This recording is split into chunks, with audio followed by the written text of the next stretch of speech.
July 20, 1969, 4 days after launch, a 250,000 miles from Earth. Two men are falling toward the moon. And in Houston, a 24-year-old engineer is staring at a piece of paper he wrote by hand, because what just appeared on that screen upstairs, nobody had ever seen before. In the next 4 minutes, 3 separate failures will stack on top of each other. Any one of them, alone, would have ended the mission. All 3 happened at once. This is almost history. By the summer of 1969, the United States had been trying to reach the moon for 8 years. Kennedy had made the promise in 1961. He didn't live to see it kept. Apollo 11 launched on July 16th. Neil Armstrong, Buzz Aldrin, Michael Collins. 3 men, 1 shot. The plan was precise to the second. The Saturn V rocket, the most powerful machine ever built, had done its job. The translunar coast had gone smoothly. Collins was now orbiting alone in the command module Columbia, waiting. Armstrong and Aldrin had transferred into the Eagle, the lunar module, and separated. What came next was called the powered descent. 12.5 minutes, from 9 miles above the surface to the ground. It had never been done before. Not for real, every simulation had been run. Every alarm code reviewed, every contingency drilled. They thought they were ready for anything. They weren't ready for this. It is 20:05 UK time, July 20, 1969. The Eagle's descent engine fires, 12.5 minutes to the surface. For the first 8 minutes, everything is nominal. The guidance computer, a machine roughly as powerful as a pocket calculator, is managing the descent automatically. Armstrong and Aldrin monitor, Houston monitors. Collins orbits above, silent. Then, at 8 minutes into the descent, Aldrin does something routine. He calls up an additional display on the computer, altitude data from the landing radar. He wants to cross-check the numbers. It takes 1 second too many. That single command, 1 extra request, pushes the computer past its limit. The guidance computer, already running at 83% capacity, tips over the edge. It runs out of processing space, and it reboots. A number flashes on the screen, 12:02. Neither Armstrong nor Aldrin has ever seen it. Not in training, not in simulation. Not once in the thousands of hours they had practiced this exact sequence. Armstrong's voice goes to Houston, calm but with something underneath it. As he later recalled, "Give us a reading on the 12:02 program alarm." In mission control, the room goes quiet. Nobody knows what 12:02 means. Steve Bales is the guidance officer on duty. 26 years old, he has been managing this descent for 8 minutes and it has been perfect. Now he has seconds, maybe less, to decide whether to abort. He cannot abort without reason, but he cannot continue without understanding what he's looking at. He calls the back room. The back room is where the specialists sit, support staff. The people who don't make decisions, they advise the people who do. Jack Garman is 24 years old. He has been at NASA for 3 years. In that room on that day, he is the world's foremost expert on the Apollo guidance computer's alarm codes. 11 days before launch, during a routine simulation, a 12:02 type alarm had appeared, and the simulated landing was aborted. Flight Director Gene Kranz had been furious. He ordered Garman to study every single alarm code the computer could generate, everyone, and write them down.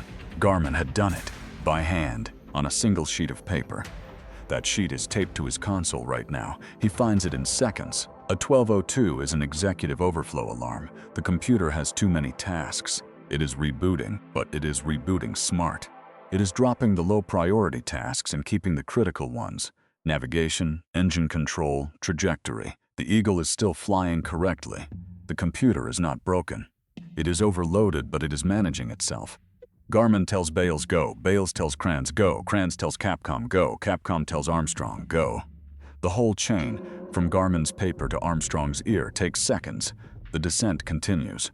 But the alarm comes back, 12:02 again, then 12:01, then 12:02 again. 5 times total during the descent. Each time, Garman calls it. Each time, go. The computer keeps rebooting. The computer keeps flying. What nobody on board fully understands yet is why it's happening. The rendezvous radar, the system that would lock onto Collins orbiting above them, ready for emergency return, has been left on. It is stealing processing cycles from the landing computer. A small oversight. An extra load the system was never designed to handle during descent. The alarms will not stop until they change procedure mid-flight, which they do. But by then, they have a different problem. The computer alarms have been handled. The descent continues. Armstrong is at the window, watching the surface come up. At 500 feet, roughly the height of a 40-story building, he sees it. The computer has been guiding them toward a crater. West crater, 180 meters wide, and it is not empty. The ejecta field surrounding it, the rocks thrown outward when something hit the moon and carved that crater, is scattered across the landing zone. Boulders, some of them the size of cars. The autopilot does not see terrain, it sees coordinates. It is still flying toward the original target point, directly into the field. Armstrong has a choice. He can let the computer land where it's going, and almost certainly tip the Eagle into a rock, shear off a landing leg, destroy the ascent engine they need to get home. Or he can take control. He takes control. At 500 feet with the fuel already running low from the extended descent, Armstrong takes semi-manual control of the Eagle. He pitches the module forward, not down, forward, to carry them past the crater, past the field, searching for flat ground. Aldrin is reading instruments, altitude, descent rate, forward velocity. He does not look out the window. He trusts Armstrong to find a place. Armstrong is flying a spacecraft on manual control over the surface of the moon at 500 feet, looking for a patch of ground flat enough not to kill them. He finds it. Beyond the crater, a small clearing, not on any map, not in any plan. He begins descending, but now the fuel gauge is moving fast. In mission control, someone calls it 60 seconds of fuel remaining. It is not a suggestion, it is not a warning, it is a countdown. If the Eagle is not on the ground in 60 seconds, protocol requires abort. The ascent engine fires, they leave the surface, or rather, they leave the approach, and the moon landing does not happen. Armstrong does not respond, he is flying. Aldrin keeps reading numbers, altitude, descent rate, fuel. In Houston, nobody speaks. The controllers watch their screens, there is nothing they can do. The signal takes 1.3 seconds each way. By the time any instruction arrives, the situation has already changed. 30 seconds. Armstrong is still searching. He can see dust now. The engine is kicking it up, a flat sheet of it spreading outward below them, reducing visibility. He cannot see the surface clearly. He is flying almost blind in the last few feet. 20 seconds, the contact light comes on. The probes hanging below the Eagle's foot pads, thin aluminum rods extending from the landing legs, have touched the moon. Armstrong cuts to the engine. The Eagle drops the last few inches and settles. At 2017 U9, July 20, 1969, the Eagle lands. Mission Control later calculates that at the moment of touchdown, there were 17 seconds of fuel remaining in the descent stage. 17 seconds. 40 years later, a reanalysis of the telemetry data suggests it may have been closer to 25. But in that room, in that moment, they believed it was 17. 17 seconds between the first moon landing and no moon landing at all. Armstrong's words go out across 240,000 miles of space and into every radio and television on Earth. Houston, Tranquility Base here. The Eagle has landed. In Mission Control, a young flight controller named Charlie Duke tries to respond. His voice breaks. Roger, Tranquility, we copy you on the ground. You've got a bunch of guys about to turn blue. We're breathing again. Now ask the question almost history always asks. What if any one of those three failures had gone the other way? What if Jack Garman had not studied that cheat sheet 11 days before launch? What if Bales, without Garman's paper, had called an abort at the first 12:02 alarm? The Eagle would have fired its ascent engine at 33,000 feet. Armstrong and Aldrin would have returned to Collins in the command module. The mission would have been declared a partial success. Orbital reconnaissance, no landing. NASA would have tried again, but the pressure would have been immense. Apollo 12 would have launched with the weight of a failed first attempt behind it. History might have corrected itself, or it might not have.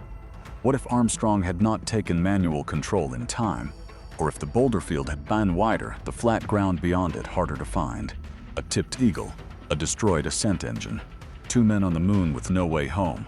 NASA had a contingency plan for that scenario. It was never made public at the time.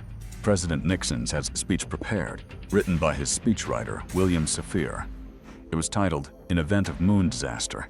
It began, Fate has ordained that the men who went to the moon to explore in peace will stay on the moon to rest in peace. It was never read. And what if the fuel had run out? If the protocol had held? If those 17 seconds had not been there? An abort at 30 seconds would have been survivable.